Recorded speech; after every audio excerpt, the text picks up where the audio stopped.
Segundo dados do IBGE, no ano 2000, aproximadamente 78% dos estudantes dos cursos de graduação no Brasil eram brancos, contra apenas 19% de alunos negros. Hoje, cerca de 10 anos após a promulgação da Lei de Cotas, que leva em consideração fatores raciais e sociais, a parcela de estudantes negros nas universidades aumentou para 48%. Apesar do avanço, o número ainda deixa muito a desejar, principalmente se levarmos em consideração que o percentual da população preta e parda no país é de 56,1%, ou seja, ampla maioria. No programa de hoje, convidamos o jornalista Vinícius Luiz, autor do livro Vidas Inteiras, História dos 10 anos da Lei de Cotas, para falar um pouco mais sobre as políticas de cotas no Brasil. Boa tarde, Vinícius, bem-vindo à Rádio Janela. Será que você pode começar resumindo um pouquinho sobre seu trabalho, sua atuação profissional? Oi, Júlia, boa tarde. Boa tarde para o ouvinte da Rádio Janela. Bom, eu sou jornalista formado pela UFMG. Atualmente eu trabalho como produtor de podcasts. Eu, junto com uma amiga, a Jéssica Almeida, o podcast Pelo Avesso, que conta histórias pouco exploradas, né, do nosso país. Na nossa primeira temporada a gente falou sobre a história da eugenia no Brasil. Estou atualmente como produtor na Rádio Band News e recentemente, junto com a Márcia Maria Cruz e o Gabriel Araújo, nós lançamos o livro Vidas Inteiras, Histórias dos 10 anos da Lei de Cotas no Brasil. Vinícius, você pode me explicar um pouco mais de como o sistema de cotas raciais funciona? Por que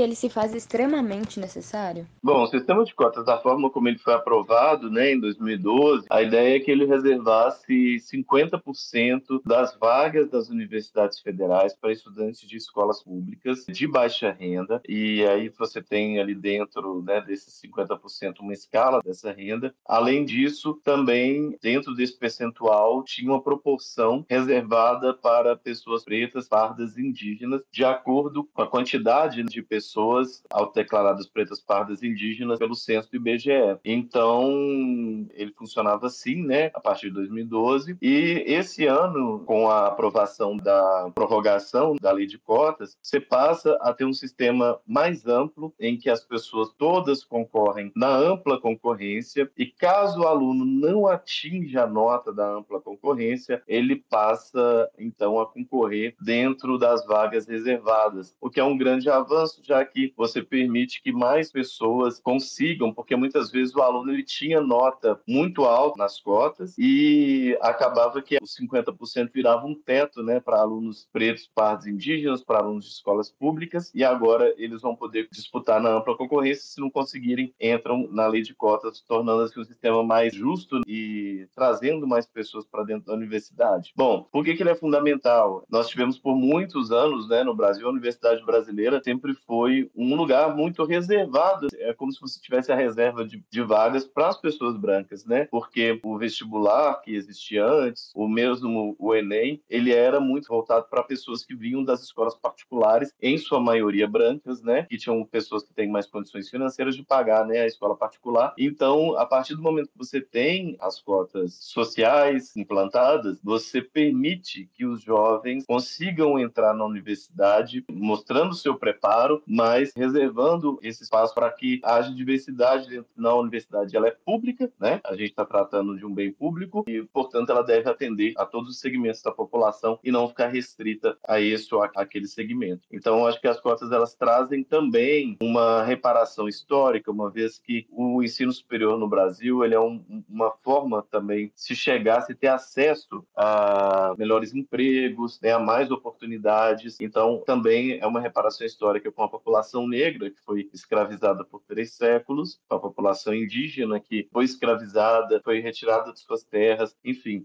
São formas do Estado brasileiro fazer algo por essas populações que foram negligenciadas por séculos. Você comenta sobre como as cotas permitem uma maior diversidade dentro das universidades e existe uma grande resistência de alguns grupos sobre essa implementação. E um dos argumentos contrários é de que essa implementação causaria queda nos níveis de ensino das universidades. Isso realmente acontece? Como é que você interpreta essa afirmação? Bom, esse tipo de argumento ele foi muito utilizado para se combater, né, a política de cotas, até sob um argumento de que não era exatamente que as pessoas estavam contrárias à entrada de pessoas negras ou de pessoas indígenas dentro das universidades. O argumento era que era necessário fortalecer a educação pública, né, fortalecer a educação básica para que elas tivessem condições de entrar na universidade. No entanto, como a gente sabe, todas as pessoas que entram pelas cotas, elas não são escolhidas no meio da rua, são pessoas que prestam o Exame Nacional de Ensino Médio e tiram uma nota, né, que as classifica para poder participar do SISU. Então não são pessoas que são despreparadas. Esse argumento, ele já foi superado há muito tempo, né? Já foi superado logo no início da implantação e depois ele foi comprovado, ele foi rebatido por meio de, como se diz, por meio de artigos científicos, porque muitos levantamentos foram feitos nas universidades, as universidades fizeram esse acompanhamento muito de perto e notaram que os estudantes cotistas tinham desempenho igual ou até melhor do que os não cotistas, então mostrando que esse argumento não valia. Então, tanto que hoje nem se discute tanto quem é contrário às cotas, não argumentam se as universidades deixaram de ter qualidade ou não. Acho que os argumentos hoje estão em outro lugar, exatamente porque esse temor que existia antes foi mostrado infundado, né, ao longo dos anos. Anteriormente, você comentou sobre a atualização da lei de cotas feita pelo governo recentemente. Quais são os benefícios concretos que essa mudança pode trazer e quais seriam os principais desafios para os próximos anos? Bom, com a atualização, né, da lei de cotas, eu acho que ela foi possível muito por conta da experiência acumulada ao longo desses últimos 10 anos. Então, tudo que se construiu culminou nessa revisão da lei atual, que foi sancionada pelo presidente Lula. Bom, ela avança em muitos pontos, como eu já citei a questão dos candidatos disputarem ampla concorrência, tem também a questão da inclusão de quilombolas, que você tem, são povos tradicionais que têm uma educação diferente, né, às vezes em alguns casos, então é importante a valorização dessa população e a inclusão deles dentro da lei de cotas. Vai ter um acompanhamento permanente também, né, dos resultados da implantação, que antes era periódica, agora ela vai ser contínua. Eu acho que as vantagens são muitas e os desafios, acho que eles estão aí, assim, colocados desde o início. Quando teve lá a cerimônia para poder fazer a sanção, a presidente da Uni chamou a atenção do presidente para o fato de que há uma política nacional de assistência estudantil pronta para ser votada no Congresso e que merece muita atenção, porque não basta só entrar, é importante pensar que os estudantes precisam permanecer na universidade, precisam ter condições para se formar.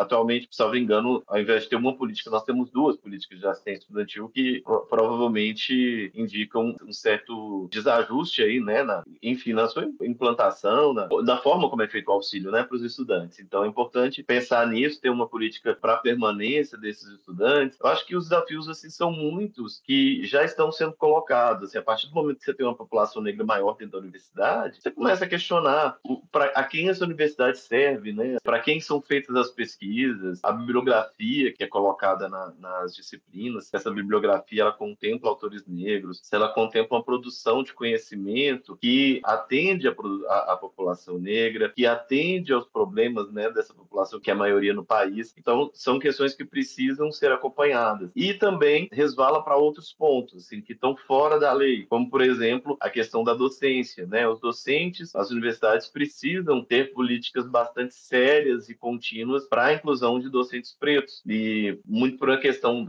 dessa história dos 10 anos da lei de cotas, além das cotas que já eram implementadas antes em algumas universidades, a gente vai ter aí, já tem a formação aí, professores negros, né? Tá aumentando. Então, esses professores também precisam estar dentro das universidades. Acho que os desafios são muitos, mas nós temos cada vez mais uma comunidade universitária, acadêmica, preparada, agora porque está mais diversa, para poder lidar com essas questões e também movimentos dentro das universidades, né, movimentos negros e indígenas, que pressionam para que as universidades se abram mais, cada vez mais, para essa diversidade. Você cita no finalzinho da sua fala os movimentos negros e indígenas. Qual a importância desses movimentos para a implementação das cotas? Qual o papel deles nesse processo?